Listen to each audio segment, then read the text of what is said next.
सकाळची वेळ होती. स्टेशनवर गाड्या येत जात होत्या, पण सुधीर मात्र तिथेच थांबला होता. हातात चहाचा कप.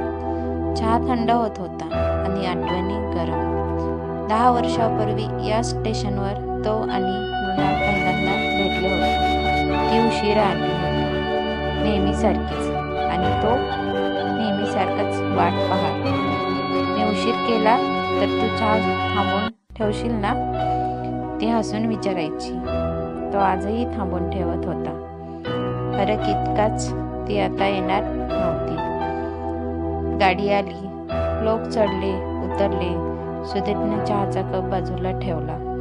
पहिल्यांदा चहा न पिता, कारण काही गोष्टी थंड झाल्यावर प्यायच्या नसतात आणि काही नाती थांबून ठेवल्यावरही परत येत नाही. तो हसला हलकेच आणि पुढच्या गाडीने निघून गेला.